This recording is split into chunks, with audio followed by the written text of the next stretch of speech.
aprender, ahondar y disfrutar de tu palabra. Señor, te pedimos que nos sea de provecho, que podamos, Señor, transmitirlo a otros con la voz, Señor, con tu voz y con la vida de tu Espíritu, Señor. Bendice esta clase, Señor. En el nombre de Jesús. Amén. Amén. Bien. Bueno, la otra clase, vieron lo que era Génesis, ¿se acuerdan? Es decir, vimos todos los comienzos de todo, los comienzos de muchas cosas, los comienzos del pueblo de Dios, los comienzos de la tierra, los comienzos de la familia, los comienzos del pecado, los comienzos de un montón de cosas.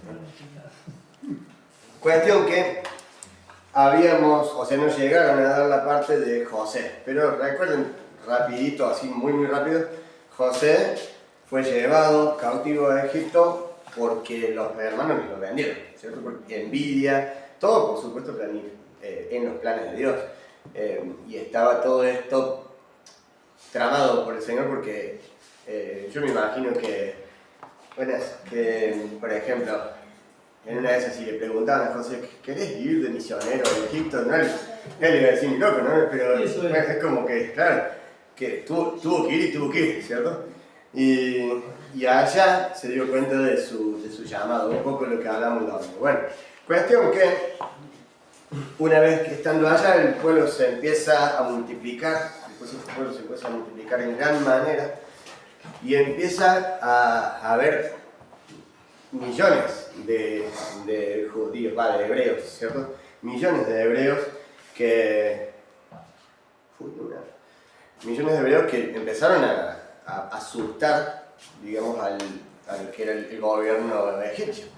¿Y qué pasa? Cuando empezaron a multiplicarse, dice, che, vamos a tener que hacer algo para que, no se multipliquen tanto y no sea que en algún momento vengan nuestros enemigos y estos se unan a los enemigos y al final sean más ellos que nosotros, ¿no? Así que bueno, ¿qué hace Faraón? Lo que empieza a hacer es matar esto está en el capítulo 1, del 8 al 14. No lo puedo poner porque todavía no se carga. Ahí está en eso, pero bueno, yo les voy a contar. Éxodo 1, del 8 al 14, vemos que este nuevo faraón, que dice la palabra que no conocía a José, no conocía todas las cosas que había pasado con José, y lo bueno que había sido, y bueno, empieza a oprimir al pueblo de Israel. ¿Qué significa? Bueno, empezó a matar a todos los niños varones. ¿Por qué los niños varones? Porque justamente eran los que no podían luchar en la guerra en caso de que hubiera guerra, es decir, entraran en guerra a Egipto, no podían, bueno, mejor dicho, las mujeres no podían, por eso es que las dejaban vivas. Y también, ¿qué pasa? Las mujeres las podían utilizar como sirvientas de algo completamente diferente a un hombre que por ahí sí lo podés usar para tareas pesadas, cosas así, pero ¿qué pasa? Si vienen los enemigos, se te levantan en contra y es una fuerza bastante mayor. Y entonces dijo, matemos a todos los niños. Tenían que matar a todos los niños que nacían. Y bueno, esto también un poco, si nos ponemos a ver, con esto no quiero decir que las mujeres no sean oprimidas o no tengan luchas o que no sean importantes, no para nada, sino que muchas veces los ataques vienen muchas veces sobre el padre de familia, porque es el que tiene o que le ayuda con las decisiones y con las cosas, el que está directamente conectado con Dios, porque es sacerdote de su casa, ¿cierto? Entonces, muchas veces vamos a ver que las luchas y las cosas vienen sobre el hombre generalmente, las mujeres también, por supuesto, y también las mujeres, tienen también influencia muchísima sobre todas estas cosas. Pero vamos a ver que muchas veces los ataques son así, contra el hombre. Bueno, después en el 1.15 vemos que las parteras, o sea, era como si fueran no lo explica tal cual la Biblia, pero era como si fueran parteras ambulantes, ¿cierto? No es que vos ibas al hospital a tener tu hijo como lo hacemos hoy, ¿cierto? Sino que las parteras iban a tu casa y te ayudaban en el parto. Eso incluso eran del gobierno, eran puestas por el gobierno. No sé cuántas habrá habido, pero acá mencionan a dos parteras y que se ve que se pusieron de acuerdo, no sé si porque tenían cierta... ¿Lo pusiste? Sí. Que me había olvidado de desbloquearlo. No sé si es que tenían afinidad, no sé si es que tenían a Dios, eso seguro. No sé si es que, no sé qué habrá pasado, por qué es que tomaron esta decisión bastante fuerte, porque la verdad que vos te pones a pensar y, che, rebelarse contra el gobierno y incumplir una orden del gobierno, es como que debe haber sido bastante fuerte la convicción que tenían como para desobedecer la orden del faraón. No es como la orden del presidente hoy, el faraón te podía matar, el faraón podía hacer, te mataba a vos, a toda tu familia, o sea, era algo grosso, ¿no? Bueno, y la cosa es que ellos deciden conservarle la vida a los niños. Y acá vemos uno de los pocos ejemplos de mentira que vemos que miente a alguien y que Dios los prospera por esta mentira. Obviamente no es que estamos diciendo, che, mientan porque el Señor los prospera. No, creo que no. La cuestión es que acá la mentira es justamente por temor a Dios, ¿cierto? Esta mentira que dicen, y no, con esto no avalamos que se mienta, no. Pero es, ¿por qué Dios las bendijo? Esta es la pregunta, ¿no? ¿Por qué Dios las bendijo si mintieron?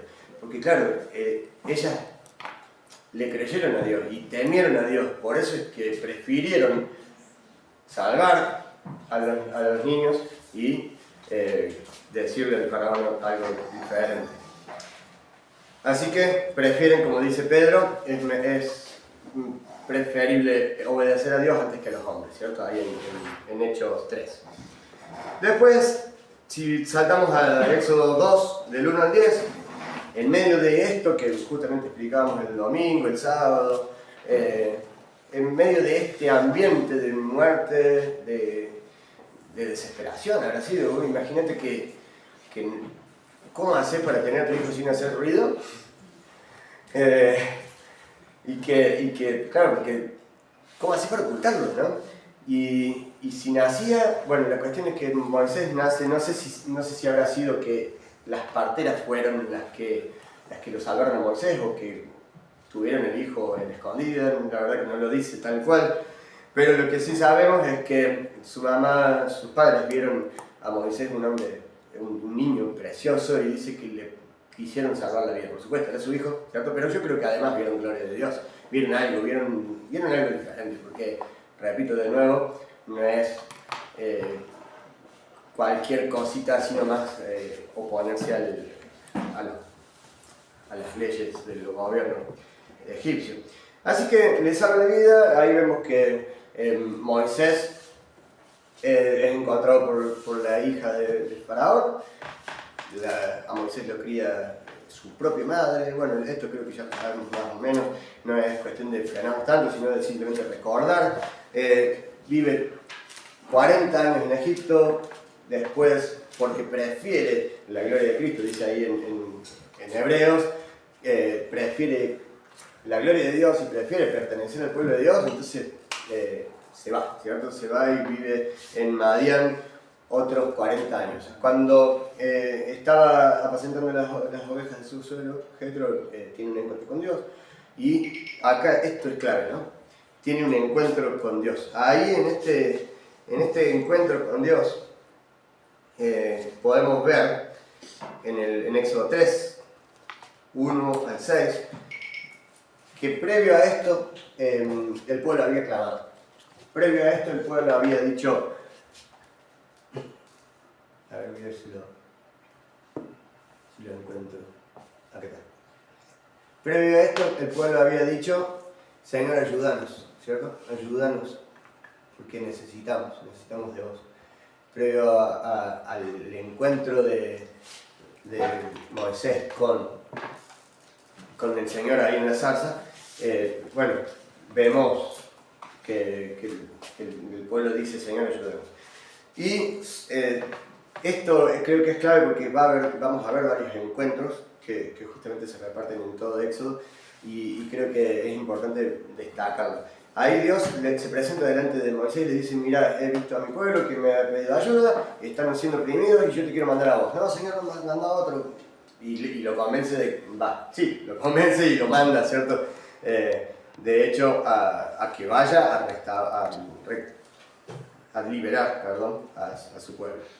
Y bueno, cuando nosotros vemos a Moisés llegando a la tierra de Egipto nuevamente, lo recibe su hermano Aarón, ahí tenía 80 años. En el momento en que regresa tiene 80 años, esto está en Éxodo 4. Bueno, y empieza en Éxodo 5, empieza a ver los confrontamientos con el faraón. Esto empieza a suceder por mandato de Dios, porque le había dicho, anda, tenés que presentarte y decirle que vamos a salir al desierto, ¿cierto? Que vamos a adorar a Dios en el desierto. Bueno, la cuestión es que esto es a propósito y justamente Dios hace todo esto, incluso después lo podemos ver en Romanos, por ejemplo, que Dios endurece a quien quiere endurecer, ¿cierto? Y podemos ver que Dios endureció a Faraón para glorificarse en él y para que el mundo viera. Yo me imagino, lo digo de nuevo, como lo dije el domingo, ¿no?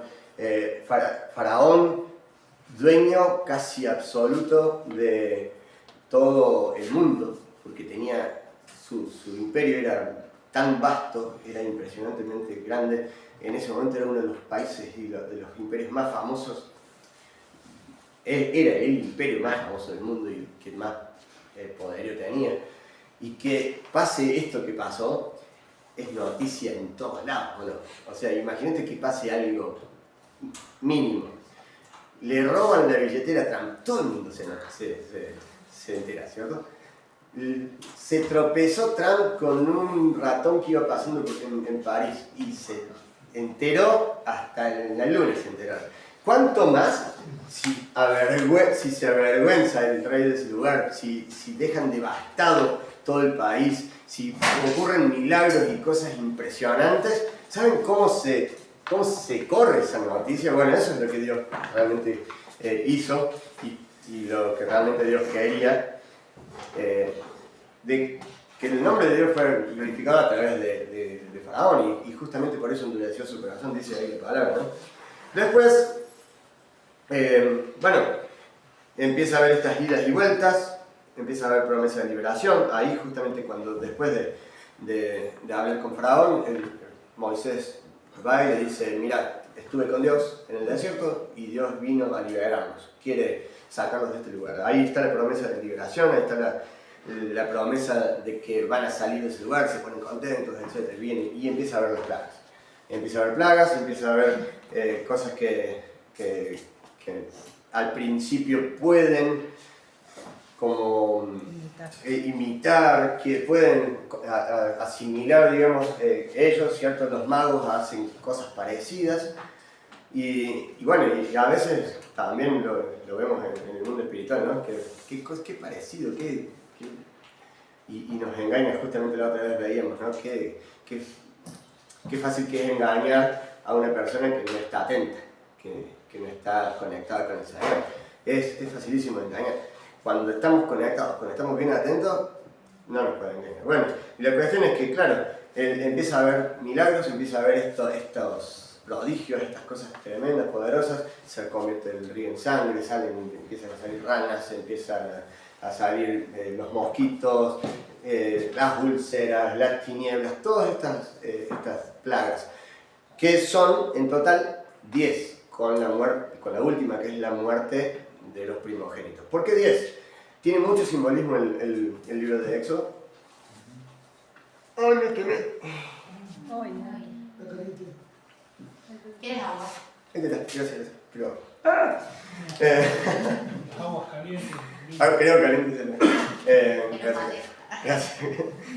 Tiene mucho simbolismo. El 10 Normalmente, a ver, esto que les voy a decir no es Biblia, no es que en algún lugar en primera de Timoteo dice el 10 significa tal cosa. Nosotros hemos interpretado, ¿cierto?, que siempre que aparece el 10 en la Biblia implica, ¿qué cosa? ¿Cómo? Compromiso humano. Es decir, los 10 mandamientos, los 10 hijos de Job, ¿se acuerdan? Implica que hay algo que el ser humano tiene que hacer, hay algo que tiene que el ser humano, compromiso del ser humano, ¿no? ¿Y qué pasa? Acá lo que estoy diciendo es, estas plagas son por culpa de ustedes, Egipto. Digamos, acá lo que estoy haciendo es juzgar a Egipto, ¿cierto? Con este número, Dios está diciendo, yo juzgo a Egipto por lo que es, por su maldad, por lo que ha hecho. Y a partir de ese momento que estas plagas suceden, que se va el pueblo de Egipto y que desprovee a todo Egipto, nunca más vuelve a ser el imperio que fue. Nunca más. A partir de ahí nunca más fue. Ustedes van a Egipto ahora y es un país normal, común y corriente, que tiene un montonazo de historia y un montonazo de cosas, pero es solo eso, un país más, ¿cierto? Pero antes era impresionante. Bueno, la cuestión es que eso, el 10 las 10 plagas, están diciendo acá que es un juicio de Dios contra Egipto. No es solamente que quería, porque muchas veces he escuchado, pero ¿por qué endureció el Dios del corazón de Faraón? ¡Qué injusticia! No, pasa que lo que estaba haciendo era juzgando a esa nación. Estaba juzgando porque no debe haber sido lo mejorcito, ¿no? No debe haber sido lo mejor. Bueno, y así, una y otra, hasta que al final, inmediatamente antes de la última plaga, que es la muerte de los primogénitos, no hay forma de poder encontrar esto. Acá está. Lo encontré. Bien. Pasa esto, que el Señor instituye la Pascua.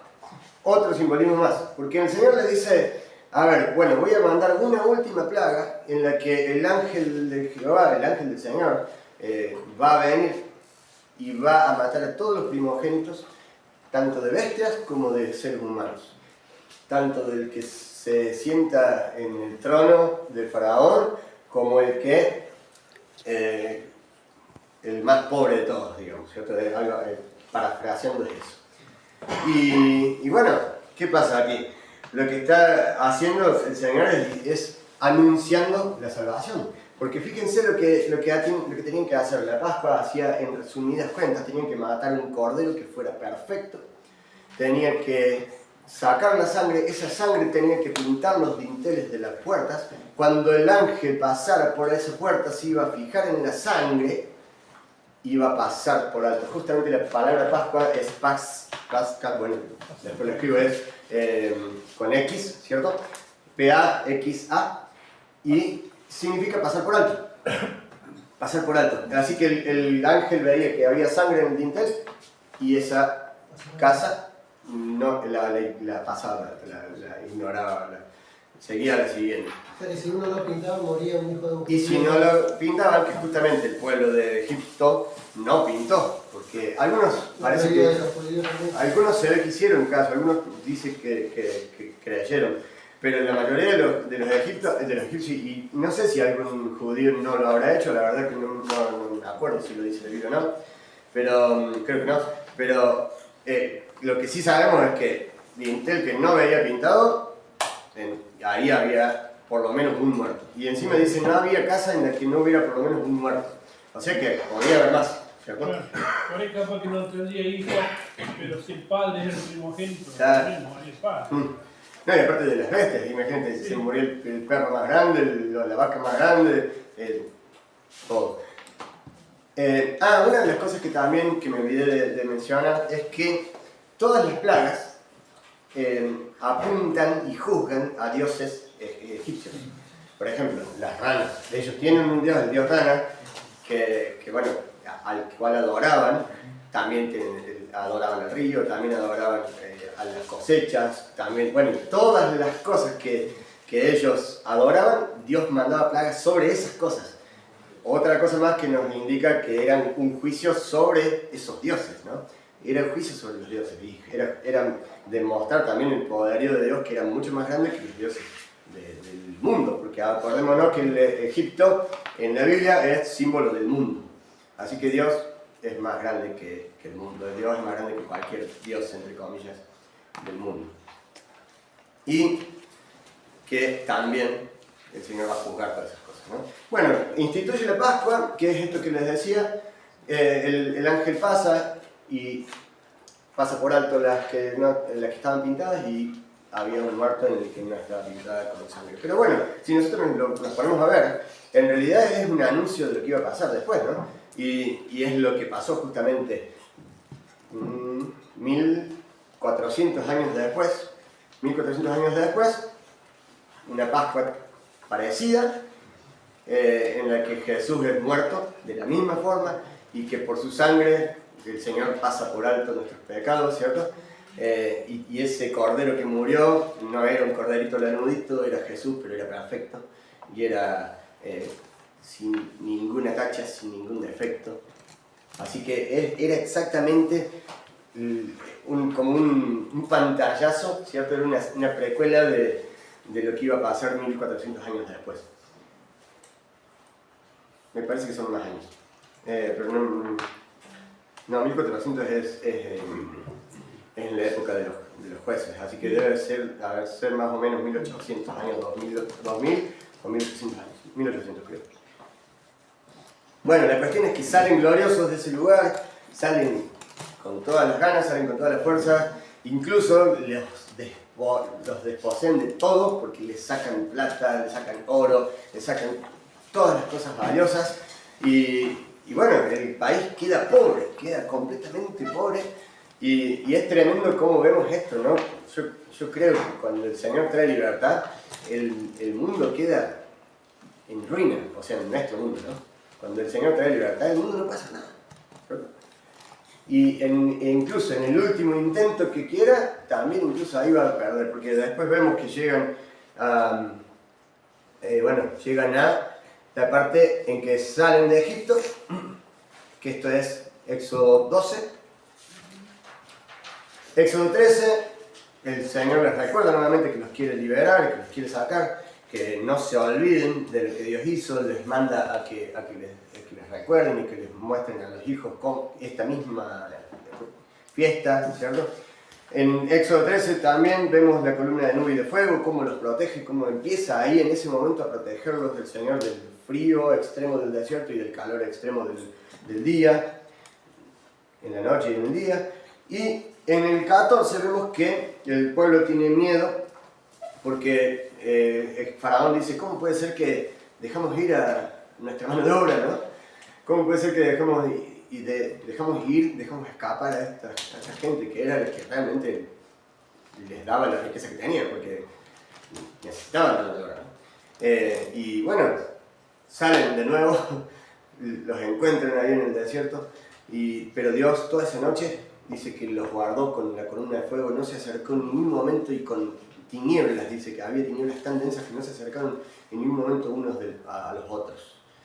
El Señor le dice, ¿por qué me estás preguntando? Simplemente decirle al mar que se abre y que pasen, ¿no? Bueno, Éxodo 14:13 lo vimos con los hombres el año pasado, estos egipcios que ven hoy, nunca más y para siempre los verán, dice. Y empieza el 14 que dice, Jehová peleará por vosotros y vosotros estaréis tranquilos. Cuestión que dice que empieza a correr un gran viento oriental que hace que el mar se abra. Esto normalmente sucede, si ustedes estudian geografía y climatología, ahí sucede, pero por supuesto no en esas mismas proporciones, ¿no? ¿Qué pasa? Muchas veces el viento tan fuerte empuja el agua a la otra costa y esta parte queda bajita, pero queda de 2 metros. Acá dice que el viento hizo abrir y pasaron en seco. O sea, es como que es algo que más o menos pasaba y encima Dios lo lleva a ese lugar que como que estaba preparado, digamos, yo pienso que desde la fundación del mundo el Señor había preparado ese canalcito, porque es como si fuera como si fuera un puente. No sé si han visto alguna vez un lago profundo y que una parte tiene todo como una pasarela. Bueno, es así, es una pasarela que en esa parte es un poco menos profundo, entonces cuando hay viento queda y se puede pasar, ¿cierto? Pero claro, acá la palabra dice que hizo algo muchísimo mayor, mucho más grande, que fue que pasaron en seco y que encima las aguas quedaron a los costados, o sea que hubo algo muy diferente de lo que pasa en normal, la normalidad. ¿Por qué digo esto? Porque muchas veces si se ponen a ver, van a ver como cosas que la ciencia dice, no, pero esto pasa, no, pero esto es natural, no es natural que queden las aguas de los costados, no es natural que pasen en seco, porque se cierre. claro. Aparte de la altura de no sé cuánto de cada pared. Sí, no le decía, pero es. Me imagino, porque dice después que volvieron, como decís vos, volvieron esas aguas y mataron a los egipcios. O sea, no debe haber sido poca agua, ¿no? No debe haber sido poca agua, no debe haber sido poca profundidad, porque yo me imagino que si tenés más o menos profundidad, te quedás arriba del carro y listo. ¿Cierto? Nada, debe haber sido bastante. Y encima la fuerza con la que pegó esa agua, dice que los veían muertos en la orilla. Bueno, y fue verdad, nunca más ni para siempre los vieron a partir de ese momento. Dios los libró y Jehová peleó por ellos y el Señor hizo todo. Lo único que hicieron ellos fue cruzar. Que si lo llevamos a enseñanza espiritual, cuando el Señor te abre el mar, caminá, no es para que te quedes de este lado. Pero tengo miedo, pero claro, vos imagínate, yo me imagino que caminar por ahí. Y estas paredes de agua en cualquier momento se caen, ¿o no? Porque te empiezan a maquinar las cabezas, y bueno, o en cualquier momento me alcanzan los egipcios, ¿cierto? Y no, bueno, vos pasás porque Dios te está abriendo la puerta, el mar. Algo que prediqué el año pasado, no sé si se acuerdan, que Dios les abrió el mar y ellos tenían que avanzar exactamente en la dirección contraria a la esclavitud. Directamente contraria a la esclavitud. Si la esclavitud quedaba allá, avanza para allá. Justamente, cruzando el mar. Por más que te dé miedo, por más que sea lo que sea, avanza hacia adelante, ¿cierto? Avanza en dirección contraria al pecado, en dirección contraria a la esclavitud, en dirección contraria a lo que antes te esclavizaba, en dirección contraria a lo que antes una y otra vez como abnegaba a lo mismo y te resumía, ¿cierto? A simplemente un esclavo. Pasan al otro lado y ahí está el famosísimo echó a la mar los carros del faraón, ¿cierto? Ahí vemos una de las primeras veces que hay un cántico, fue un cántico espontáneo, porque no creo que Moisés lo haya preparado de antemano y se haya puesto. Esto era común allá, y incluso en la cultura hebrea era común que este tipo de cantos surgieran, y incluso la música hebrea se da para poder hacerlo, ¿cierto? Pero además ahí vemos también a María y a todas las mujeres danzando con su padre. Bueno, estaban celebrando una victoria tremenda, ¿no? Bueno, entonces hasta ahí lo que podemos ver es que hubo esta liberación, la promesa, y bueno, y vamos a ver desde ahora en adelante en todo el libro que hay un proceso que va desde el 15 hasta el 19, la ley, que es cuando el Señor le muestra todos los mandamientos, desde el 20 al 24, la presencia del Señor en el 25 al 21, la caída, la restauración, bueno, la gloria, que vamos a ir viendo esto es como un super resumen de todo lo que vamos a ver hoy. Supuestamente útil, ¿bien? Me dijo que tiene que ser más o menos el hispano. Bien, ¿qué pasa? Estamos situados entonces históricamente a la orilla del Mar Rojo, ¿no? Pero del otro lado. Ya en este momento terminaron de danzar las niñas, ya empezaron a armar campamento, el pueblo egipcio queda ahí enterrado en el mar, y esto es lo que veíamos recién, que es 14, ¿cierto? Y lugar siguiente pasan al desierto, empiezan a caminar por el desierto. empiezan a caminar por donde el Señor les va guiando. Después llegan a un lugar que se llama Mara, a otro lugar que se llama Elim. Ahí, empieza a quejarse el pueblo porque no había agua. Otra vez milagros del Señor. Después, otra vez, por ejemplo, vemos que llegan a este lugar Mara que había aguas amargas y el Señor sana esas aguas. En Elim hay como una aclaración que ninguna otra aclaración la hace, o sea, ningún otro lado lo hace, pero ahí dice, había 12 fuentes con 70 palmeras, ¿cierto? Y por supuesto, como les dije al principio, Éxodo tiene un montón de simbología. Y las 12 fuentes, por supuesto, eran 12 tribus, había provisión suficiente para todos. Dios les estaba diciendo, hay provisión suficiente para todos. Estoy pensando en cada uno de ustedes, ¿cierto? Estoy pensando en cada uno. Y las 70 palmeras. El 7 indica perfección divina. Perfección divina. Y el 10, o sea, el 10 veces 7, está hablando de una plenitud, de una organización que Dios tenía en cuenta todas las cosas, incluso teniendo en cuenta la responsabilidad humana. O sea, estaba diciendo, yo de ahora en adelante voy a hacer que ustedes puedan vivir de forma ordenada y puedan ser un pueblo ordenado y un pueblo que haga las cosas bien, ¿no? Porque esto está diciendo, repito, es simbología y es interpretación. No lo dice en ningún lado de la Biblia, pero lo interpretamos de esta forma, porque incluso lo podemos ver en el resto del libro, que el Señor realmente quería eso. Quería un pueblo que tuviera esa mezcla de responsabilidad humana con lo que da Dios, la perfección divina, que es el Espíritu Santo obrando en cada uno de nosotros. Ale, ¿Sí? en los escritos originales, cada uno de los temas estaban bajo un número, estaba escrita de tal manera que cuando estaba ese número, debajo estaba ese tema. Entonces ahí lo teníamos claridad. Cuando hablaba de ese número, hablan de ese tema. Por eso es que podemos interpretar a través de... Claro, por ejemplo, decimos el número 40. ¿Sí? ¿Por qué un montón de veces aparece el número 40? Y agarraban y leían la Biblia y cada vez que aparecía el 40 lo ponían en una columna. Sí. Y siempre el 40 indica un renuevo, por ejemplo, una nueva oportunidad. Siempre el 40 indica que empieza algo renovado. O siempre el 10 indica responsabilidad humana. Gracias, está bueno. Y Eso bueno, sería como un oasis, quizás, ¿no? esto era como un oasis, era un oasis. 70 palmeras, fuentes de agua. Sí, era un oasis. Era un desierto. Era el medio del desierto. Sí, imagínense que esto es la península de Arábiga, ¿cierto? O sea, es esa parte que tengo acá, pero...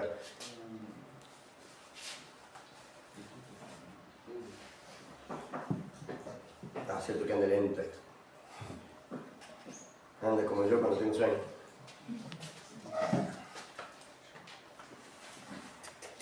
Uy, no anda, pero el patrón y para adelante. Bueno, ahí está.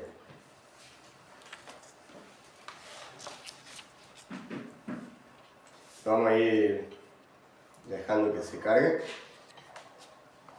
La cuestión es que, bueno, acá justamente la explica lo que decía recién, el número 70 está asociado a totalidad organizada, plenitud en un grupo, representación de muchos, y es justamente lo que podemos ver después en el resumen de todo el libro, cuando el Señor empieza a dar las leyes, que les empieza a decir cómo comportarse, qué hacer, qué no hacer. Empieza en Éxodo, empieza acá, ¿cierto? Y está todo guiado con respecto a esto, está lleno de simbología. Yo creo que acá el Señor lo que estaba tratando de decirles, mira, estas 70 palmeras significan cosas, y ellos movían mucho todo esto de la simbología. O sea, no es como nosotros que vamos al súper y ni siquiera nos fijamos si es un 10, si es un 7, ellos lo usaban muchísimo. Entonces Dios también, para hablarles, usaba algo que ellos conocían y sabían, ¿cierto? Como siempre hacen. Incluso después Jesús podemos ver que hablaba del trigo, hablaba del camino, hablaba de cosas que ellos usaban constantemente. Bueno, siempre Dios hace eso, por eso es que lo vemos, por eso es que lo estudiamos. 70, las 12 fuentes, todo el Señor les estaba hablando ya con el paisaje, el Señor les estaba hablando con los lugares a donde los guiaba. Porque ellos podrían haber ido ellos podrían haber ido derechito. Sin embargo, Dios los iba mandando y los iba guiando por un camino para hablarles y para que haya también un aprendizaje, ¿cierto? Esto requiere paciencia.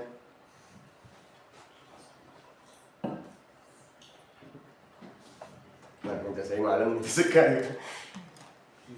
Dicen que el recorrido se podía hacer en 40 días, se van en 40 años. En 40 años. Sí, a pie, 2 personas adultas, sin mucho equipaje, en 13 días se puede hacer. Pero con niños, con muchas cosas que se llevaban, con animales, se podía hacer sí en 30, 40 días. Pero fueron no por culpa del Señor, sino por culpa del ser humano, ¿no? Bueno, ahí. Quería sacarlos de la mentalidad de esclavos que tenían el pueblo y transformarlos en soldados, porque no eran los que salieron de Egipto, venían de 400 años de servidumbre. Entonces tenían en sobre sí la mentalidad del esclavo. Tenía en su cerebro el sello de la esclavitud, sí. Bueno, ellos salieron de aquí, más o menos por aquí. Lo vimos hace 4 años más o menos con geografía bíblica. Salieron de este lugar y empezaron a ir para acá. Por acá cerca, por acá más o menos está Elim, un poquito más allá está Mara, que son los que estamos viendo. Y es toda esta península arábiga, o la península donde está en este momento Arabia Saudita. Más o menos por esta zona, si no me equivoco, está el Sinaí, que es a donde el Señor los quería llevar. Bueno, es más o menos para ubicarnos físicamente, pero a donde ellos iban era acá, fíjense. Tenían que hacer esto. Ahí está Israel, ¿ven? No sé si se ve. Ellos tenían que hacer esto. Tic, tic. Eran poquitos kilómetros. Porque cuando lo mandó Jacob a los hijos, iban y volvían. Sí, exacto. Pero sin embargo el Señor los hizo hacer esto y esto un montón de veces, ¿no? O sea, ¿ese tramito no era? Era esto nomás. ¿Dónde es? Era acá. Ellos salieron de acá. Pero el camino que Dios nos manda, ¿por qué hace esto? Bueno, un poco lo explicamos la otra vez. Ese que cruzan, en este vasito que cruzan. Claro, este es el canal de Suez. Este es el canal más largo del mundo. Resulta que, ¿qué pasa? No nos mandó el Señor por acá porque este desierto son muchos kilómetros de puro desierto y de mucha sequía. Se iban a morir todos. Se iban a morir todos. Tomando por acá que había fuentes, que había cosas que el Señor podía, o sea, el Señor también podía, pero el Señor les manda, yo tengo cuidado de vosotros, o sea, les estaba mostrando, yo estoy cuidándolos. Cuando llegan a este lugar, que está el Sinaí, también ahí les habla, vuelven, pasan por acá y llegan a este lado, ¿no? O sea, en vez de entrar por acá, entran por acá. También dice que había, en ese trayecto corto, había mucho Vandalismo. gente adiestrada para la guerra y el Señor dice, ¿Sabes qué? se enfrente con ellos se van a volver. Claro, ¿sabes qué? Y se querían morir, imagínate. Creo que yo no podía desarrollar eso, pero como eran tan duros. ¿Sabes qué pasa? Es que esto que vemos acá es la ruta de la seda. No sé si han escuchado hablar de la ruta de la seda. La ruta de la seda hacía esto desde acá hasta China, ¿cierto? Hasta por acá. Y pasaba todo por este lugar. La ruta de la seda era un lugar hiper peligroso, porque justamente iban cargados de cosas y había siempre ladrones, siempre. La ruta de la seda es uno de los lugares que dice después en Mateo del samaritano, del buen samaritano, es porque estaba pasando por esa ruta. Era muy peligroso. Entonces también el Señor los quiere guardar de que pasen por esa ruta. Bueno. Vale. ¿Sí? Los famosos 40 años en el desierto no era por los días, eso sino era por los días que habían explorado la tierra. Sí, ellos. Bueno, ahora lo vamos a ver. Bueno, no sé si ahora o en cosa, pero sí, ellos exploraron la tierra, estuvieron un tiempo y no le creyeron a Dios, entonces dieron vuelta en el desierto y el Señor les dijo, así como estuvieron 40 días explorando la tierra y no me creyeron, 40 años van a estar dando vuelta en el desierto hasta que se acabara esa generación incrédula. ¿Qué era en realidad lo que dijo Julio? Era una generación que tenía el sello de la esclavitud y y lo tenían y lo tuvieron hasta que se murieron, lamentablemente. O sea, pero no es porque Dios no hubiera querido, sino que ellos no querían salir de ese cajón, ¿no? ¿En esa época los años eran más o menos como los de ahora o había diferencia? Año, de longitud de las Claro, 360 días eran un poquito diferentes, tenían, o sea, pero no eran pocos días, muy pocos días. Recién en los años como los conocemos ahora se empezaron a organizar más o menos en el 500 a.C., por ahí, que es el almanaque gregoriano que tenemos nosotros ahora, pero es solamente organización y tenían se organizaba por lunes, la cantidad de lunes, que en realidad son 28 días, tienen un par de días menos. Es muy poco. ¿Ah? 13 lunes. Bueno, y vemos en esto que decíamos recién de la simbología, por ejemplo, que también, ¿se acuerdan cuántas personas habían entrado? Bueno, lo están leyendo, ¿se acuerdan cuántas personas habían entrado a Egipto? 70, igual que las palmeras estas que había, ¿no? Estas 70 personas que bajaron a Egipto, vemos también, podríamos decir, simbólicamente, podríamos decir, a ver, estoy dándole mi sombra a cada uno de los que entraron, por así decirlo. Nosotros podríamos, es como que el Señor les está diciendo simbólicamente esto de 70 naciones que puso David, no tengo ni idea qué es. Después el Señor, son las 70 naciones que había en Kosovo, ahora me acuerdo, que había en todo este lugar que ellos tenían que conquistar. Bueno, y eran 70. Y después los 70 ancianos que después puso, después lo vamos a ver, pero yo les quiero mostrar todas las veces que 70 aparecen en Éxodo, ¿no? Cuando el Señor le dice, pone 70 varones de todas las tribus, ¿cierto? Y pone para que sean los jueces y para que traigan a vos después las cosas más difíciles, los problemas más difíciles. Son 70 también, los 70 años de cautiverio en Babilonia, las 70 semanas de Daniel, los 70 discípulos enviados de dos en dos. Bueno, y acá vemos en este caso las 70 palmeras en Elim. Todas las veces son 70. ¿Por qué tanta casualidad? No, es que Dios también habla con esto, con la simbología. Repito que a nosotros quizás no lo entendemos del todo a los números, porque no somos una sociedad que se maneja con eso, pero ellos sí lo hacían. Entonces Dios también le hablaba con esto, ¿no? No era casualidad, che, ¿por qué somos 70 y estamos saliendo de dos en dos? Y no es que decían así, ¿qué será casualidad? No, ellos sabían lo que significaba, ¿no? Y significaba justamente responsabilidad humana con ese orden divino, y por eso es que se le sujetaban los demonios y digamos, había sanidades, había cosas milagrosas. No se alegren de que se sujeten los demonios, le dijo Jesús, alégrense de que sus nombres estén escritos en el libro de la vida.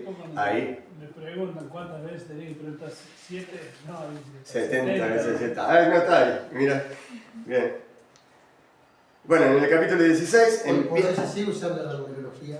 Hay gente que la sigue usando para otras cosas sí, más. para otras cosas. Puras, pero se sigue Es usando. que los números tienen significancia. Bueno, en el capítulo 16 empezamos a ver algo que tiene un montón también de simbología, también lo vamos a ver, que es el maná. Ahí el pueblo dice, che, tenemos hambre, y el Señor les manda el maná. El maná era como, dice que era como una harina, como un pancito, como que yo no logro entender del todo, pero dice que tenía como gusto a miel y otros compuestos. Debe haber sido súper rico, ¿no? Y no era ni muy dulce como para empalagar, ni... Imagínense que comieron 40 años eso y tenía los nutrientes necesarios, tenía todo lo necesario para que 2 millones de personas sobrevivieran. Bueno, y la cosa es que esto sucedió en el desierto de Sin, que está en esta parte esta. Esta parte es el desierto de Sin. Cuando ellos estaban bajando por esta parte, ahí es donde el Señor le empieza a dar maná. Y a donde quiera que ellos iban, caía el maná. Ya lo vamos a ver un poquito más. Bueno, esto empieza, como les decía, por la falta de comida y por la murmuración del pueblo. Y entonces el Señor dice, bueno, le voy a dar. Cuestión que este maná, como les digo, es un milagro del Señor realmente, porque era algo diario, como les dije recién, mantenía perfectamente la salud del cuerpo. Y yo me imagino que también les debe haber provisto no solamente los nutrientes, sino también las cosas que nos ayudan con nuestra inmunidad, un montón Yo de decía cosas, cuánto ¿no? tenían que juntar por día, no era que podían comer Claro. un montón. Y eso está bueno. Hay una de las cosas es que el Señor les dice, tienen que juntar un poquito, así que era más o menos medio kilo, si no me equivoco, medio kilo por persona. Pero tienen que juntar ese medio kilo por persona y nada más, no pueden ni juntar ni más ni menos, tienen que juntar eso. Y algunos juntaron más y se les abusaron y se enojó el Señor. La cuestión es que esto también nos deja una enseñanza, porque después, ¿qué dice el Señor Jesús? ¿Qué dice de sí mismo? Yo soy el maná que descendió del cielo, dice, ¿cierto? Yo soy ese maná que descendió del cielo, ahí lo quisieron apedrear. Y está haciendo la explicación de lo que ellos mismos tuvieron 1000 años, 2000 años atrás. Y que quizás en ese momento no sabían lo que era, pero después cuando Jesús lo dijo, mirá, yo soy ese maná. ¿Y qué pasa? El maná lo tenías que recoger todos los días. Lo tenías que recoger todos los días. No podías decir, bueno, voy a una reunión el lunes y me alcanza para hasta el otro lunes. No. Tenías que buscar a Dios, no necesariamente, qué sé yo, sí, por supuesto, invitamos a las reuniones, ¿no? Pero no significa que las reuniones sean la única forma de conectarse con Dios y de buscar a Dios. Lo buscamos al Señor. Por supuesto que creo que la comunión y el estar juntos nos bendice y nos hacen mucho mejor. Pero vamos a suponer que uno trabaja hasta las 8:30, 9 de la noche, obviamente no puede venir a la reunión, ¿cierto? A eso me refiero, que esa persona también puede buscar. Pero ¿qué pasa? No puede decir esa persona, no, hoy no busco a Dios, total, ya lo busqué el domingo. Hoy no busco a Dios, total, ya me llené del Señor en el campamento de enero. En el campamento de enero no sabes todo lo que recibí, una barbaridad, me alcanza para todo el año. No, ¿sabes qué hace gusanos eso? O sea, no solo que no te sirve para comer, sino que hace olor. Dice que dio y ahí hizo gusanos, es decir, se pudrió. Me pasó ayer, yo ayer casi que no vengo al Río Madero. Me parece que había olor. Dije, sí, por eso lo cuento. Resulta que el domingo, bueno, dije, no, yo estuve ayer, no estoy cansado porque he hecho un montón de cosas. Y dije, no, tengo que ir igual. No puedo dejarlo, porque tenía que empezar a volver el lunes, pero no podía por Mateo. Pero hoy digo, no voy a ir, estaba muy cansado, muy dolorido, porque había mucho en la pierna. Dije, no voy igual. Y pero fue terrible ayer la presencia que hubo en un ratito que llegué, que encima llegué medio tarde. Pero estuvo re lindo. O sea, por más que recibamos un montón el domingo, el lunes tengo que venir igual. Sí, pero no tanto por lo que te podés perder, porque muchas veces decimos, te podés perder la reunión hermosa que hubo, te podés perder la palabra, sí, te las perdés y es verdad que las perdemos, ¿no? Pero creo que lo más importante es que queremos tirar con lo que recibimos y hacer que estirar a Dios así y que nos alcance para el resto de la semana. Y para 2 o 3 semanas a veces, ¿no? Y decir, lo que recibí de Dios, lo hago aguantar y llegar con una bandita elástica así, ¿cierto? Y eso dice que genera olor a podrido. Es decir, vos creés que no pasa nada, pero se siente. Y digamos, ¿en qué sentido? Y en que no hay madurez, en que en una de esas podrías haber reaccionado bien y reaccionaste para cualquier lado. ¿Por qué? Bueno, porque empieza a hacer valor, digamos, ¿cierto? Empieza a descomponerse. Vale. ¿Sí? Otra cosa es que por ahí los seres humanos quieren o violan la directiva, ¿no es cierto? Nos pasa muchas veces. El Señor le dijo, todos los días tienen que juntar tanto, bueno, el viernes tienen que juntar el doble, porque el sábado no pueden hacer nada. Y ahí sí Claro. funciona. Entonces, claro, yo decía, bueno, sí, ¿por qué no hoy el doble? ¿Entendés? No. Obedezcamos a Dios. Bueno, vamos más rápido. Resulta que, perdón, no es que quería cortar, sino yo que quiero apurarme, perdón. Cuestión que en un momento se vuelven a quejar, oh, este maná de insulso, que eso, no sé cuánto, extrañamos los melones y los ajos de Egipto, mentira, no eran esclavos. Eran esclavos, ¿qué melones van a tener? Y la cosa es que el Señor le dice, ah, ¿quieren carne? Bien. Dice que por 90 kilómetros a los lados del camino había 90 centímetros de codornices. Me empecé a calcularlo. Era una barbaridad impresionante, no me acuerdo ahora cómo era, pero era una locura de exagerada de cantidad de carne. Imagínense esto tiene 90 centímetros. 90 centímetros de codornices a los lados del camino, así, por kilómetros y kilómetros y kilómetros. Primero que acá le están diciendo como con bronca, digamos, por así decir, el Señor, ¿querés que te muestre mi poder? ¿Cierto? ¿Hasta cuándo te vas a quejar? ¿Cierto? Ahora laburen porque voy Claro. a matarla. No, y lo peor de todo es que dice la palabra que apenas estaba la carne entre sus dientes y empezaron a mortando, se murieron como 20 personas. Bueno, sigamos, avancemos. Pero yo creo que esta cantidad impresionante de codornices que había a los lados era una queja de parte del Señor, diciendo, ¿cuándo van a empezar a creer en mí? ¿Cierto? Capítulo 17. Llegan a Refidim, un poquito más al sur de lo que veíamos. Otra vez no hay agua, el pueblo vuelve a quejarse. Ahí es donde Amalek los ataca. Y no sé si recuerdan, yo me acuerdo de una parte de una prédica de Vilma de hace mucho, que atacaba a los que estaban desprevenidos de atrás, a los que iban en la retaguardia, ¿no? A los que iban al fondo cansados. Bueno, a estos atacó Amalek. Y bueno, después el Señor los juzga de forma... Amalek es símbolo de la carne. Es símbolo de la carne y de la tradición humana. Es que la carne es tradición, ¿sí? Puede haber sido como aproximadamente 300 codornices por persona. Sí, la verdad no me acuerdo. No, bueno, tira ese número. Ah, pero bueno. Por día. Sí. Es una barbaridad. Bueno, la cuestión es que ahí Israel pelea contra Amalek, Dios le da la victoria. Después, acá es donde el Señor le dice, hablale a la roca, y este es el lugar como decisorio, digamos, para Moisés, lamentablemente, ¿no? Porque acá estaba Moisés enojado. Moisés se había enojado con el pueblo, porque tanta queja y tanta queja y tanta queja, al final el que se terminó enojando fue Moisés, y el que terminó perdiendo fue Moisés, porque dice que el Señor le dijo, hablale a la roca para que dé agua, ¿no?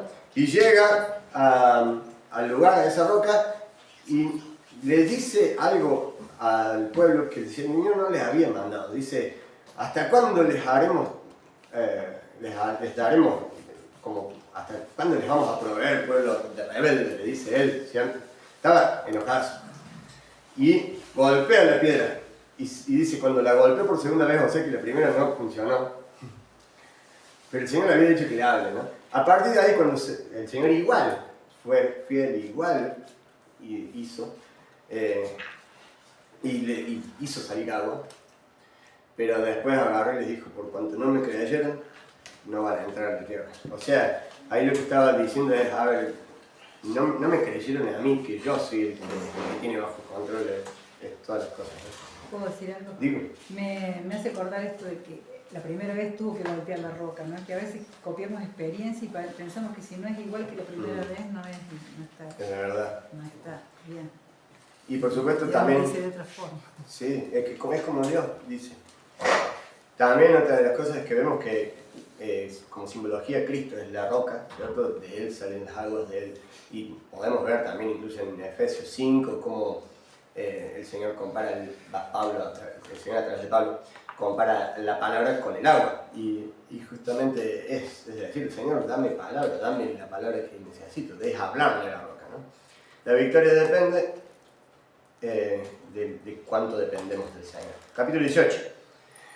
Acá hacen un campamento en el desierto y bueno, acá llega el momento en que está con Jetro, con su suegro que lo viene a visitar y trae a su esposa y trae a sus hijos y resulta que en uno de esos momentos está Moisés atendiendo a la gente todo el día, desde la mañana hasta la noche, todo el día, y dice, pero ¿por qué haces esto? Bueno, resulta que le da el consejo y le dice algo inteligente y sabio, ¿no? Le dice, pregúntale a Dios y si Él está de acuerdo, que pongan 70 varones de todas las tribus de Israel que te ayuden y que te traigan a ti los casos difíciles, ¿cierto? Bueno, resulta que el Señor Moisés le pregunta al Señor y pone a estos 70 y ahí empieza a como desligar un poco la responsabilidad y la tarea en estos 70 varones que recién decíamos también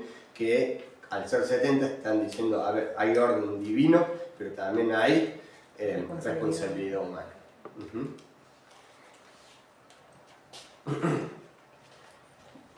Esto es todo lo que dijimos recién.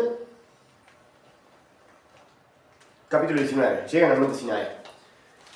En este momento el pueblo se prepara para escuchar la voz de Dios. Acá el Señor les dice, santifíquense, hagan, tienen que hacer ciertos ritos, hacer ciertas cosas, alejarse del monte, etc. ¿cierto? Ahí empieza a haber manifestaciones poderosas de Dios en el monte. El monte humeaba, había truenos, había una nube espesa. Cuando vemos nube espesa es como que una neblina que no se veía nada, el sonido de trompeta constante, imagínense, ¿cierto? Un sonido así como del tren, ponelo de los bomberos, pero constante, ¿cierto? Y en ese escenario desciende el Señor a hablar con Moisés y le da en el siguiente, en el 20, les da las tablas con todos los mandamientos. Bueno, en resumen, hasta ahora entonces vemos estas cosas. El Mar Rojo, la liberación total, cómo pasan por Mara, la primera prueba, el maná, empieza el maná, la provisión diaria, y vemos al Refidim y cómo el Señor empieza a proveerles y a enseñarles a depender de Él con esto del agua y de la roca.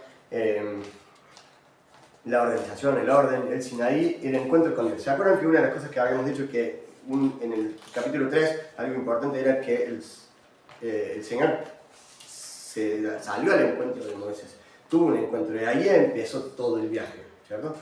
Todo esto empezó por un encuentro de Moisés con Dios. Acá en el medio nos encontramos de nuevo con otro encuentro. Tenemos otro encuentro que también define un antes y un después. Fijémonos que esto no es mera casualidad, creo, ¿no?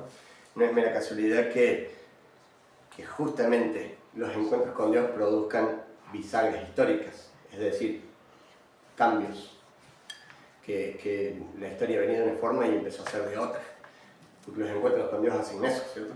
Entonces, el primer encuentro lo que hubo es liberación, restauración, incluso todo un proceso incluso de rebelde y demás, pero el segundo encuentro ya pone el Señor la ley y le empieza a hablar acerca de cómo tenían que comportarse y qué tenían que hacer.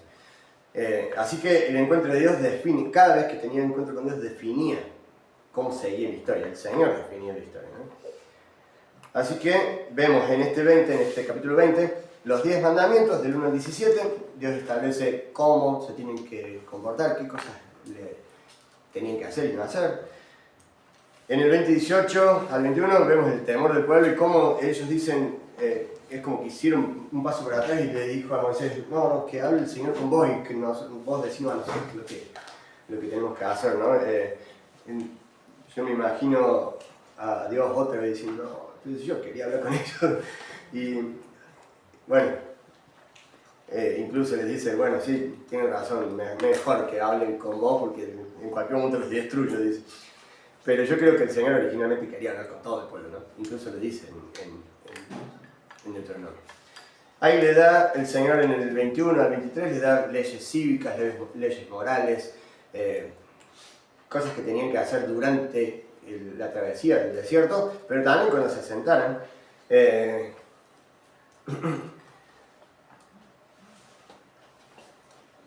Relación con Dios, bueno, vemos cómo el Señor se presenta, el pacto de la sangre. Recuerden que el Señor acá instituye ya todo lo que es el tabernáculo, los sacrificios, y bueno, después lo vemos mucho más detallado en lo que es Levítico, pero sucede en este lugar, ¿no? Sucede en este lugar de la historia.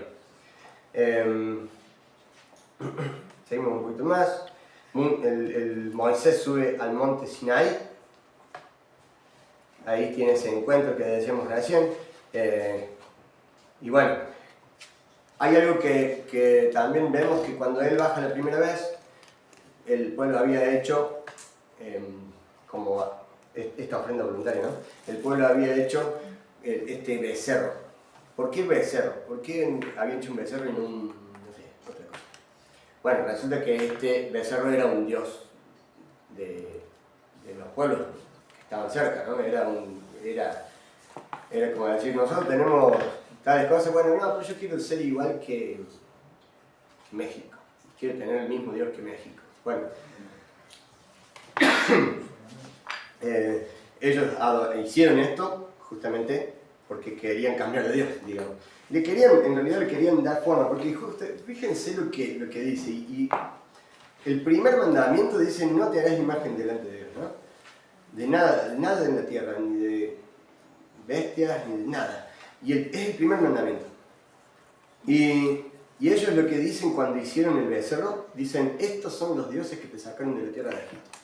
Le querían dar forma a Dios. No sé si se acuerdan del versículo de ese, después lo buscan y lo leen, pero dice esto, o sea, ellos creían que había un Dios que los había sacado de Egipto, pero le querían dar forma. Querían como imaginárselo, y eso justamente imaginarse, darle una imagen, ¿no? Y creo que justamente por eso el Señor dice, no te harás imagen, porque el Señor, como decía Vilma recién, a veces actúa de una forma, a veces de otra, no podemos imaginarnos que va a actuar de así o así. O a veces nos hacemos imagen de personas, que es así, que de esta forma, y después cuando nos encontramos con un fiasco, ¿cierto? Pero justamente, si no nos hubiéramos hecho imagen, no nos hubiéramos desilusionado. Y creo que el no te harás imagen sirve para todo, no solamente para agradar a Dios en eso, nos sirve para un montón de cosas, porque a veces nos hacemos imagen de cosas. Bueno, ahí se instituye el Arca del Pacto, la mesa de los panes, que representaba la provisión, la comunión, el pan que era cortado era lo mismo que después vemos en la Santa Cena, esto mismo es lo que el Señor dice, este es mi cuerpo, ¿no? El candelabro era un vivo ejemplo, o mejor dicho, una caracterización de lo que el Espíritu Santo hace en la iglesia, que el candelabro era de una pieza única, o sea, no podían agarrar un bracito, ¿vieron todos? ¿Saben lo que es un candelabro? ¿Sí? Son como una linterna con 7 bracitos, uno en el medio y 3. Pero no es que podían hacer un bracito y pegarlo o soldarlo y hacer el otro bracito, no, tenía que ser de una única pieza. Es decir, que después lo vemos en Apocalipsis 1, ¿cierto? Que ese candelabro es la iglesia, ese candelabro es la representación de la iglesia. Y aunque son todas diferentes, eran una sola pieza. Estaban labradas a martillo y eran todas una sola cosa, una sola pieza. No había chapaduras. Entonces, cuando nosotros decimos, che, pero la iglesia de Pacelio, la iglesia de tal, somos todos una sola cosa. Y por ahí nos cuesta, ¿no? Nos cuesta ver esto. ¿Por qué? Porque después hay algo importante con esto, y es que adentro de cada bracito había como un conducto pequeño que iba aceite. Aceite, símbolo del Espíritu Santo. Y acá abajo de todo había como si fuera un recipiente donde había aceite. Ese aceite, por acción del propio, la quemadura, digamos, cuando se quemaba con el pábilo, subía, ascendía el aceite y irrigaba en todos los bracitos por igual. Y era una única aceite, no tenía 7 aceititos, no tenía 7 envasecitos. Era un solo envase del que salía el aceite y se irrigaba en todas. El Espíritu Santo es el mismo en todas las iglesias. ¿Por qué a veces hacemos diferencia y que aquella iglesia no está así? ¿O porque no? ¿Quién hacía Quizás. eso? ¿Quién hacía esa obra? Y lo hizo Bezalel, hijo de Uri, y el otro que no me acuerdo cómo se llama. Oliab. ¿Cómo? Oliab. Aholiab. Ahora. Gracias. Aquí nosotros me acordé uno y el otro. Y una sola pieza y hacerle el agujerito por dentro, o sea, debe ser... Es que hay técnicas de... O sea, yo las he visto, por ejemplo, cuando trabajaba con las joyerías, hay técnicas de todo, es impresionante cómo laburan de esas cosas. Generalmente se hacen con cera, bueno, con moldes, hacían moldes y los ponían en arcilla, entonces le reciían el oro y lo mandaban ahí. Bueno, después les cuento más si quieren, pero está buenísimo, es muy usado.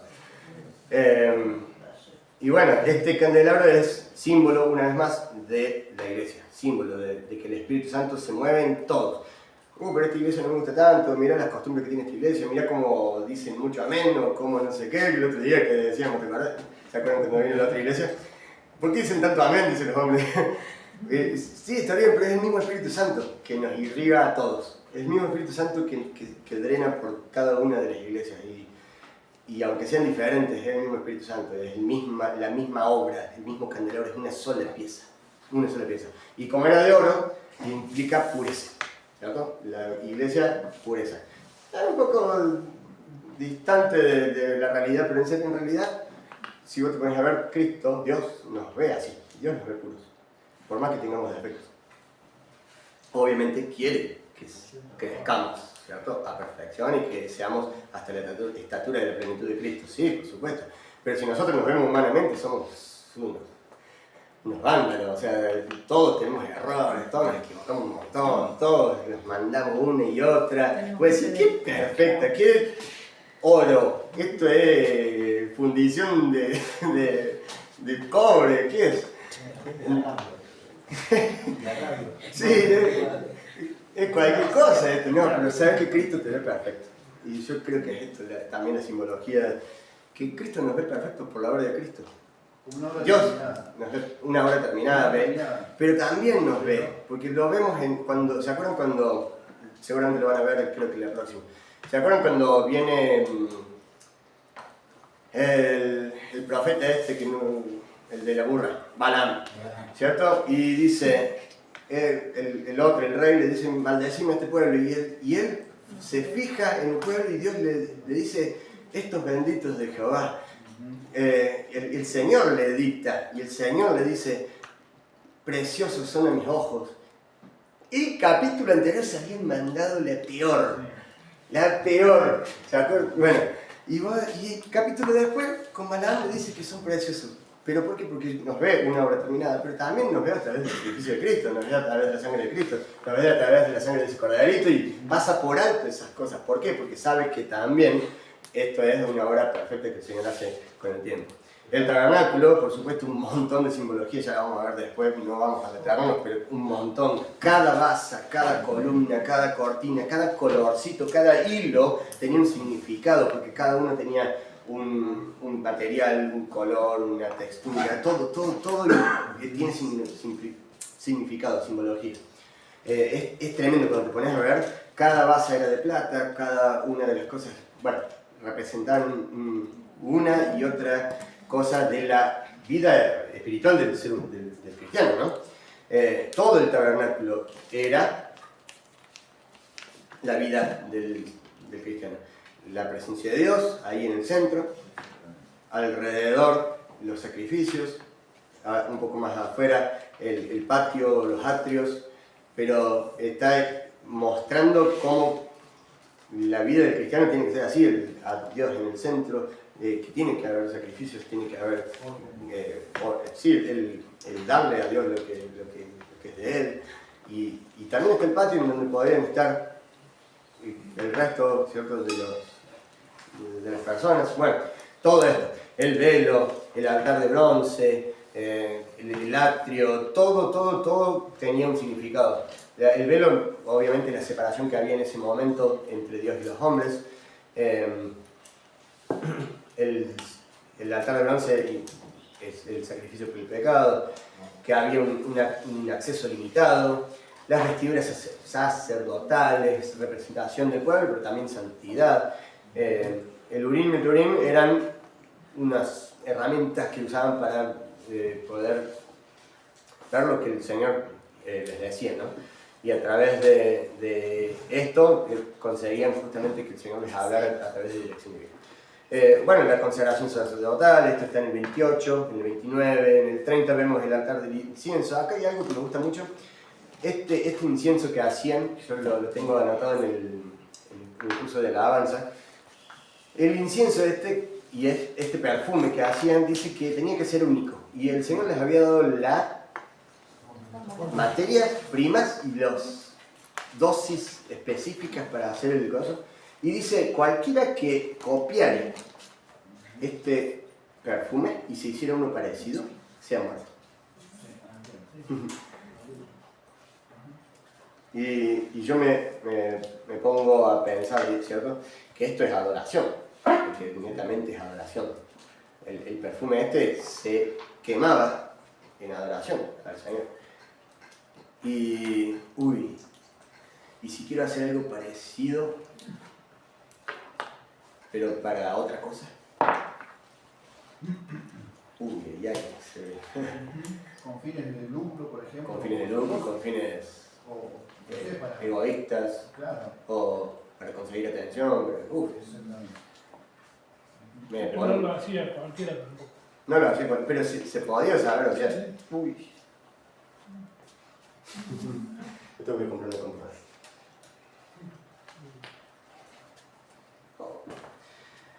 Bueno, voy a seguir por acá. Yo pensaba el otro día, veía una propaganda, el tema del aluminio, de la empresa Loar, por ejemplo. Yo digo, cuán bendita es la tierra, ¿no? Y ahora viendo desde que esta época que usaban materiales, bronce, cobre, o sea, desde que desde la antigüedad se usaba ya los minerales, estos materiales, y todavía sigue siendo bendita la tierra, porque sigue habiendo cobre, sigue habiendo aluminio, sigue habiendo de todo.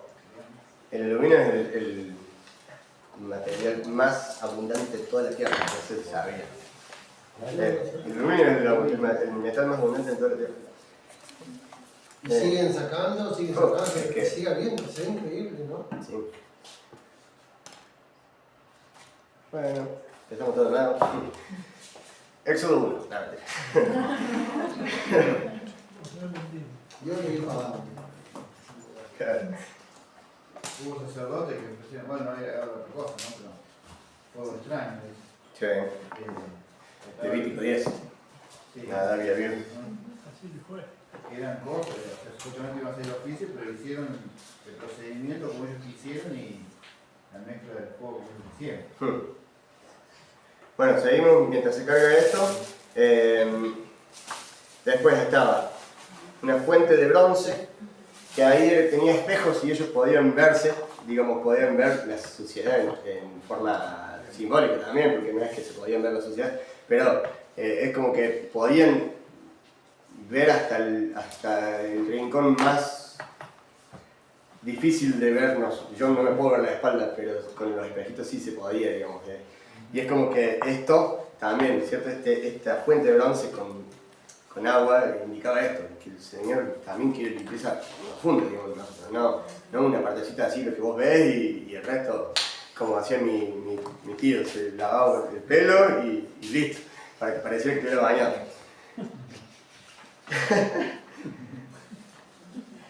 Esto pasó de verdad. Bueno, la fuente de bronce, el aceite de la unción. Este aceite de la unción era, bueno, justamente aceite, que lo que se hacía era que cada vez que se consagraba un sacerdote, o cada vez que se consagraba para el ministerio, se derramaba desde la cabeza hasta, y chorreaba en todo el sacerdote, ¿no? Y ese aceite cubría todo. Y obviamente el aceite sigue siendo el Espíritu Santo, el símbolo del Espíritu Santo, y podemos ver cómo el Espíritu Santo, cuando nos consagramos, el Espíritu Santo nos cubre, y nos cubre de verdad. Lo mismo que decía recién, ese Nadab y Abiú habían sido consagrados y habían tenido el aceite sobre sus cabezas, pero después decidieron mal, ¿no? Pero bueno, obviamente sepamos que ese aceite está sobre nosotros, y sigue estando, yo creo que sigue estando, por supuesto, y que no lo perdemos, pero bueno, es la presencia del Espíritu sobre nosotros. Vemos ahí en el 31 estos artesanos que decíamos recién, Bezalel y Abi.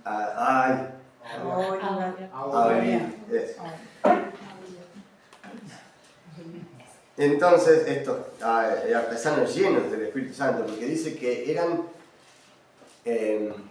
¿cómo es que dice la palabra? Dice como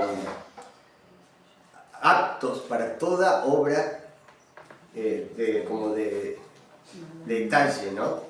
Y de arte. Sabiduría, inteligencia y ciencia, dice en todo arte. Qué genial. En el 31 vemos el día de reposo, ahí se instaura el día de reposo, ahí es donde el Señor le dice, mirad, Dios hizo el mundo, el universo en 7 días, así que ustedes también van a trabajar 6 días y el séptimo van a descansar, como hizo Dios también en la creación, ¿no? Eso le está diciendo, y también, por supuesto, esto implica y enseña la dependencia de Dios, porque ellos realmente son un pueblo tan trabajador. Ellos, si hubiera 10 días en la semana, trabajarían 10 días, porque son muy, muy trabajadores. Entonces, justamente una de las cosas que más les cuesta es que les digan que no trabajen. Y el Señor acá les dice, trabajen un día menos, pero yo les voy a proveer muchísimo más, ¿no? Dependencia del Señor. ¿Esto se habrá cargado?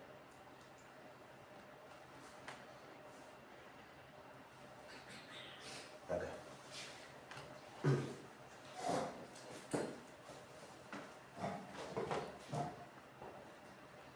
Y estamos del 25 al 31, así que es este. Día de reposo, ahí está, terminamos ahí y seguimos. Después vemos en el 32 ese becerro de oro, que bueno, es la idolatría. En la intercesión de Moisés, las tablas quebradas, que yo creo que, bueno, como dice acá el pacto roto, ¿no? Está Moisés en ese enojo, rompe esas tablas, pero está diciendo, rompieron el pacto, rompieron lo que yo quería.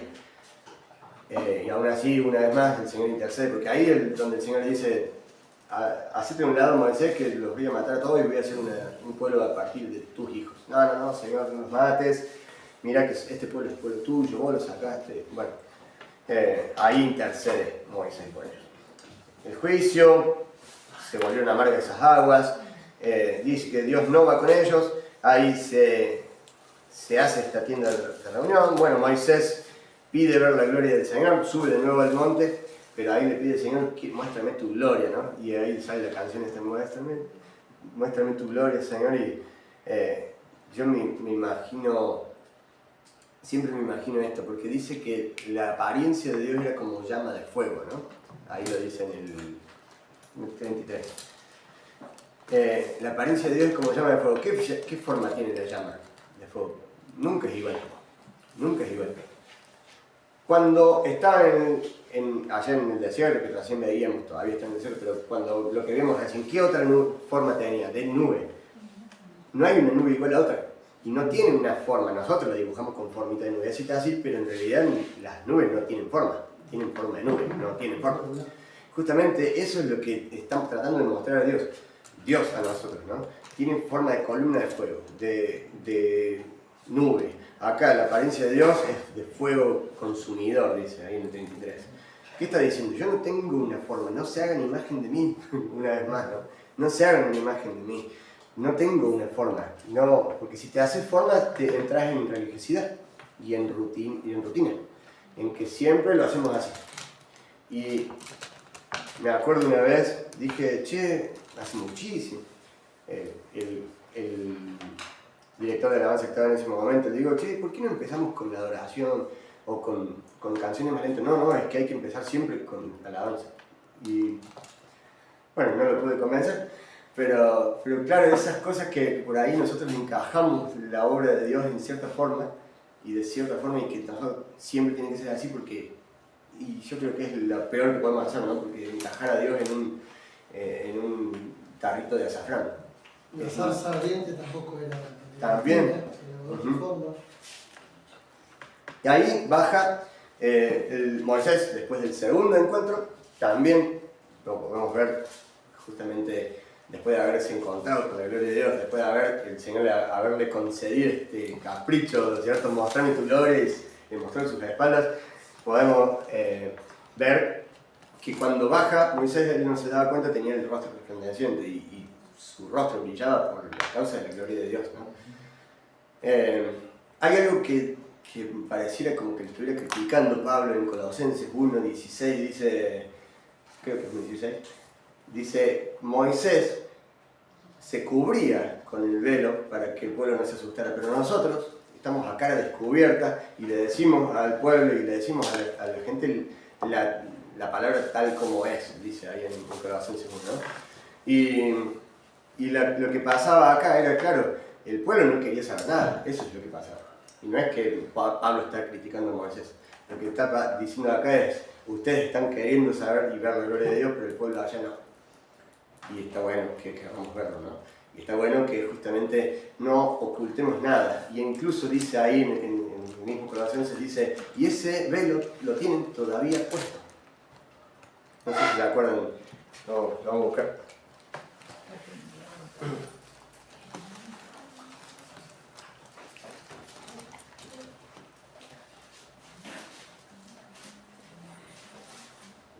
Enero 16. Estoy seguro que...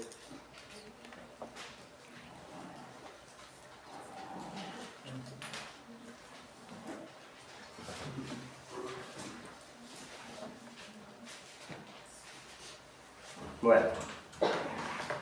Si alguien lo encuentra me lo dice. Y lo leemos. Pero la cuestión es que vemos acá un pueblo que no quería y que hasta el día de hoy sigue puesto ese velo, ¿no? Sigue puesto ese velo porque no querían. Recordemos el capítulo 19 que el pueblo le dijo, no, nosotros nos mantenemos acá lejos, anda vos, Moisés, nosotros no queremos saber nada con esto porque tenemos miedo a morir. Y hasta el día de hoy siguen así, alejados, ¿no? Y siempre tienen como un intermediario. Sin embargo, nosotros sabemos que ¿quién es ese intermediario para nosotros? Cristo, ¿cierto? Es el único camino al Padre.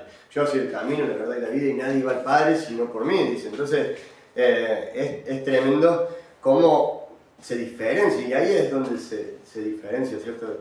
Lo que ellos tuvieron y lo que nosotros tenemos en relación a esto de Colosenses que decíamos, sí, es que está en Colosenses. Segundo de Corintios 3:18. Ah, me parecía que me estaba equivocando. Gracias. ¿3:18? Sí. Yo digo... Fíjate si es eso, por favor. 3:14.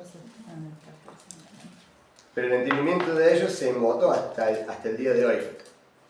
Cuando leen el Antiguo Pacto, les queda el mismo velo no descubierto, el cual por Cristo es quitado. Y aún hasta el día de hoy, cuando se lee a Moisés, el velo está puesto sobre el corazón de ellos. Pero cuando se conviertan al Señor, el velo se quitará. Ven que acá lo que dice es que en nosotros está quitado el velo. Y no está criticando a Moisés, sino está criticando al pueblo. Porque acá dice, no como Moisés que ponía el velo sobre su rostro para que los hijos de Israel no fijaran la vista en el fin de aquello que había de ser abolido. ¿Cierto? Es decir, ahí le parecía como que esté diciendo que Moisés, no, lo que está diciendo es que el pueblo mismo se puso a sí mismo ese velo. Porque le pedían, no, ponete el velo porque nos asustamos. Y yo me imagino que simbólicamente o de forma paralela podríamos decir, no me hables tanto de la palabra de Dios porque me asusta. ¿Cierto? No me hables tan frontal de parte de Dios porque tengo miedo a morir. Y esto era lo que pasaba, ¿no? Y nada más que ha traído a día de hoy, a veces una palabra que te confronta, decir, puedo decir lo mismo que el pueblo de Israel, no, allá lejos, que Juan se santifique y que venga a decir a mí lo que el Señor quiere, pero que sea Juan, yo no, ¿cierto? Amén. Vos también. Y después en el 35, las ofrendas del pueblo, ahí empezamos a ver cómo ofrendan para realizar toda la obra del tabernáculo. Dice que daban tantísima cantidad en el 36, ahí, 36:1-7, dice que era tanta la cantidad que tuvieron que impedirle, y lo dice así, ¿cierto? Y así impidieron al pueblo que siguiera ofrendando. O sea que iban a ofrendar más. Y si traemos recuerdo, todo eso se lo quitaron a Egipto. Y la cantidad de oro que habrán tirado con el becerro, no sé cuánto habrá pesado ese cosa. Yo no sé si se acuerdan los que están en la alabanza, que hablo siempre del peso del arca. El peso del arca. El oro es uno de los metales más densos que hay, por eso es puro, porque no permite que nada más esté dentro de él, ¿no? Y justamente es tan denso que todo flota, y así se purifica. Cuando lo derriten se purifica, pero es muy denso, muy denso, y es muy pesado. Al ser tan denso es pesadísimo, tanto que una cosita así de oro pesa 1 kilo más o menos. Y el arca estaba forrada de oro, y no sé qué espesor habrá tenido, pero yo más o menos calculo que pesaba unos 200, 300 kilos el arca. Y por eso lo tenían que llevar 24. Yo hice más o menos un cálculo así al aire, y era más o menos eso. Por las medidas y por el espesor de la lámina de oro que era por dentro, por fuera, por la tapa y las cositas, las vallas. Bueno, y el becerro no debe haber tenido un tamaño chico. Yo supongo que debe haber tenido unos 90 centímetros, 1 metro, y debe haber tenido unos 400, 500 kilos, no sé, de oro. Y aún así tenían para dar tanto que le tuvieron que impedir que dieran más, porque era muchísimo lo que daban, ya era suficiente, ¿no? Y bueno, obviamente esto habla de cómo el Señor nos saca del mundo. Yo creo que es así. ¿Cuántas veces lo perdemos haciendo becerros, no? Perdemos las riquezas que el Señor nos dio por hacernos becerros. Y bueno, obviamente esto no es para entristecernos, sino para decir basta de becerros y hagamos tabernáculos de ahora en más, ¿cierto? Bueno, y la construcción del tabernáculo dice que el Señor le había mostrado en el monte, ahí en el 20, en el 21, en el 25, etc., le había mostrado como una imagen. Yo me imagino que debe haber sido como una imagen 3D que daba vueltas así, ¿cierto? Tipo los hologramas, me imagino esto. Pero dice la palabra que eso era imagen de lo que está en el cielo. Incluso también lo dice en Hebreos, que es después la materia que se conecta con esto, ¿no? Y justamente después vamos a ver toda esta simbología con lo nuevo, con lo que dice ahí en Hebreos, que es tremendo. La cosa es que todo eso que vio Moisés en el monte está también en el cielo y en lo espiritual. Y es igual, porque dice que así como lo viste en el modelo que te fue mostrado en el monte, lo tenían que hacer. Y cuando vemos en Hebreos, dice que eso mismo es símbolo, mejor dicho, es copia de lo que está en el cielo. Así que en el cielo hay esto mismo. No me pregunten por qué ni cómo, porque no sé.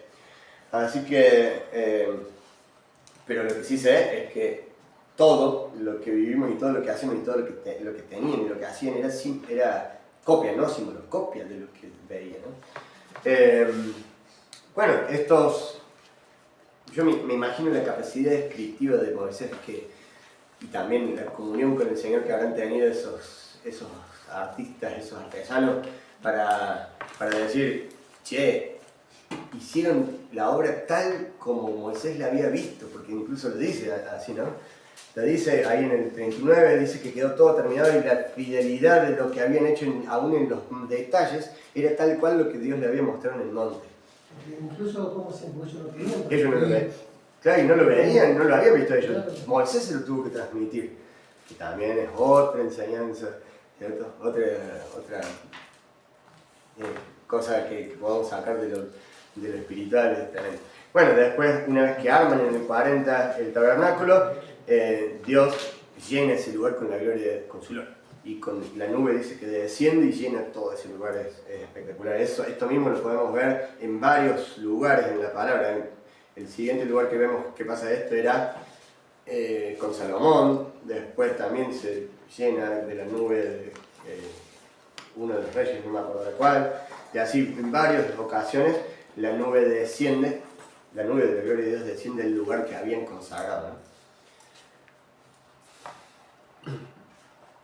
Así que bueno, en definitiva, en lo que es el libro de Éxodo, la palabra Éxodo significa salida, ¿cierto? Pero justamente es una salida y muestra todo lo que implica la salida.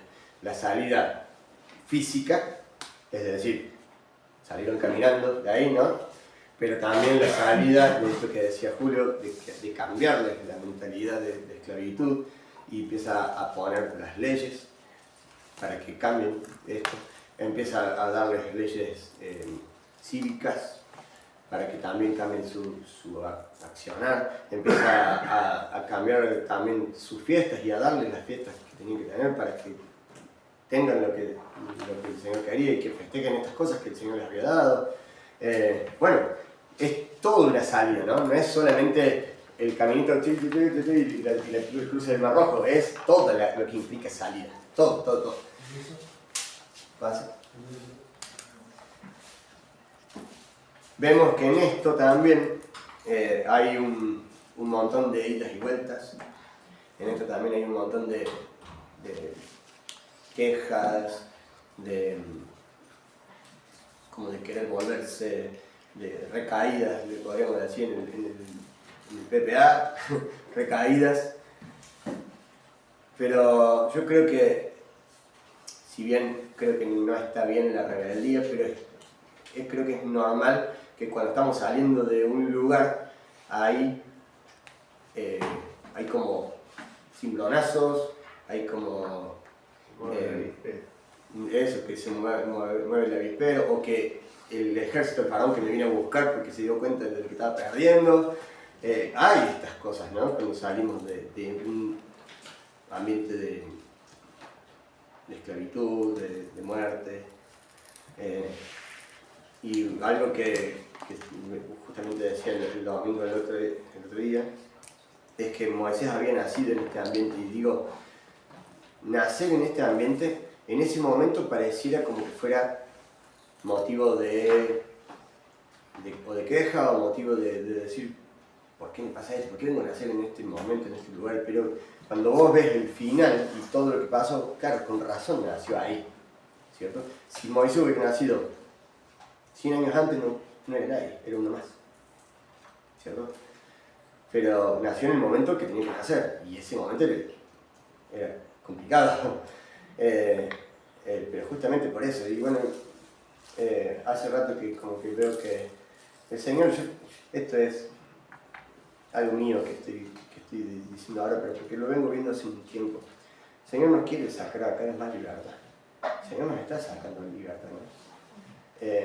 Empezamos el año diciendo que queríamos que se destapen las ollas y que se saque todo lo que tiene que haber. Y va a haber cosas dolorosas, y van a pasar, y pasaron cosas dolorosas y feas y difíciles, pero todas esas cosas son justamente las cosas que tienen que quedar atrás, porque imagínense que lo llevemos a cuesta toda la vida, y entramos a la tierra prometida con eso a cuesta. No, justamente el Señor quiere que salga a la luz para libertad.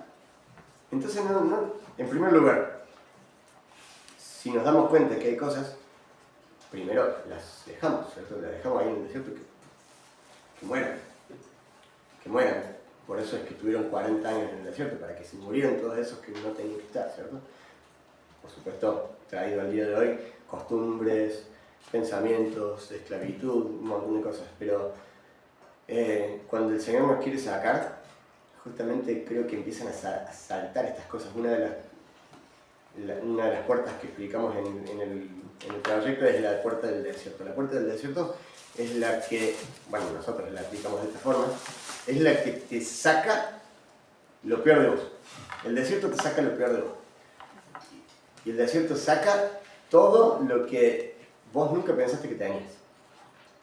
Pero, dice, cuando pase por valle de sombra y de muerte, no temeré mal alguno porque vos estarás conmigo. Entonces, vemos el acompañamiento del Señor, vemos la mano del Señor obrando, vemos que el Señor sigue estando con nosotros, pero el desierto va a sacar todo. Va a sacar el peor pensamiento, va a sacar la peor contestación, pero no es para que agarremos, lo guardemos de nuevo y siga con eso, sino para decir, no sabía que estaba esto, pum, queda acá en el desierto, queda acá en el desierto. Y cuando llego a lo que Dios quiere, porque ahí, cuando llegan a lo que vamos a leer en la próxima clase y la otra, es a la tierra prometida, a la libertad del Señor, a esa tierra que fluye leche y miel. Bien, que lleguemos livianitos, ¿no? Que lleguemos livianitos para seguir conquistando, para seguir haciendo cosas. Imagínense que estuviéramos cargando con todas esas cosas podridas y feas. Bueno, yo creo que en realidad todas esas cosas tienen que salir y quiero que salgan. Y yo agradezco que salgan. Y si tienen que salir en mí, que salgan. No me interesa ser avergonzado, no me interesa. Yo quiero ser libre. Y yo lo pido por mí, lo pido por cada uno de nosotros. Quiero que seamos libres. Por supuesto que a veces es doloroso, a veces es feo, pero es para salvación. Es para salvación. Y por eso es que el Señor los hizo pasar por el desierto. Es por eso. Así que, bueno, no le tengan miedo al desierto, al contrario, el Señor nos acompaña. Mañana hay una parte B sobre el tema. ¡Apa! Están todos invitados mañana, ¿eh? ¿Viene ahí? ¿Predicas vos? Sí. Tengo que ir a remita. Bueno, yo la verdad que como no sabía que iba a dar esta clase, yo se ve que la terminé antes de la que tenía que terminar, pero bueno, no la desaprovechemos, chicos. Gracias.